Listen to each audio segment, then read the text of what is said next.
So let's get started because I know our speaker today has a lot to tell us, and it's Tian Dayton. And you know, the one thing I was thinking before we came on board, and I didn't even say this again, but I think I said it to you, Tian, in another conversation.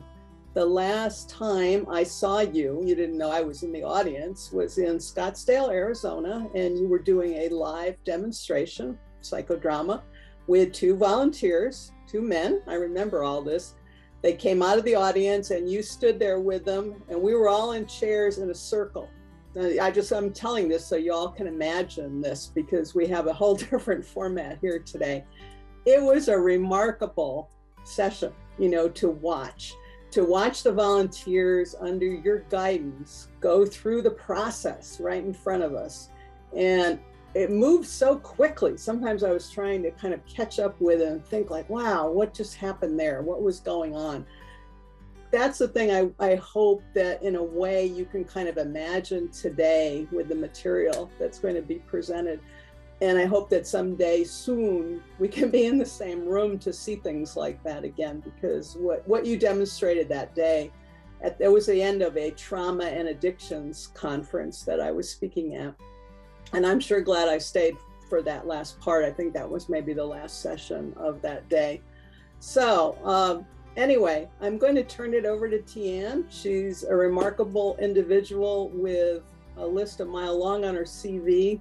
So hello, everybody. I'm glad to be here with you. And I understand that you're creative arts therapists. And I also understand that you already know each other. So that, that brings us to one of Moreno, who is the father of psychodrama's core principle, is that in a group, each participant becomes a healing agent for the other. So if I exited this Zoom meeting right now and turned it over to the group, I would do so with full confidence that you would begin to self-regulate and co-regulate and offer each other a healing experience.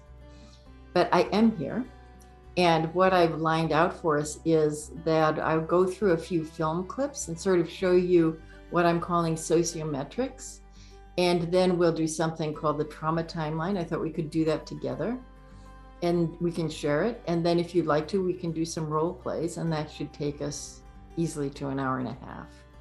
So let me introduce this concept of sociometrics.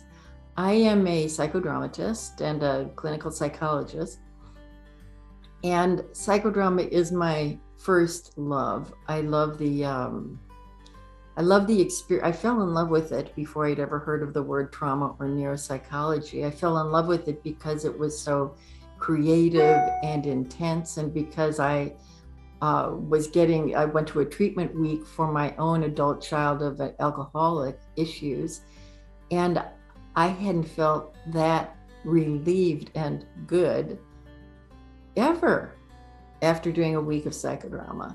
So at that point, I thought I need more of this, and I want to be around it all the time. So I just became a psychodramatist.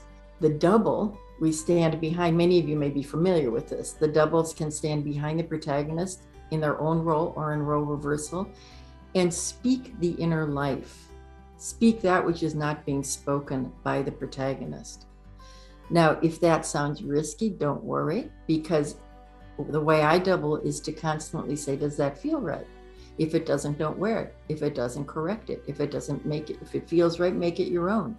So that you can take some risks in doubling to try to get closer, help the protagonist get closer to their own reality. Now, I did a drama with Steve Porges watching, and he said one of the interesting things, and it was a good piece of observation. He said the double acts as the witnessing presence, because I know over the years I've thought, do we want to choose the role of witness? And I mentioned that to him, and he said, you don't really need to. The double is doing that. So that a good double should feel like a witnessing presence. A good double should feel like an inner voice. It should feel validating.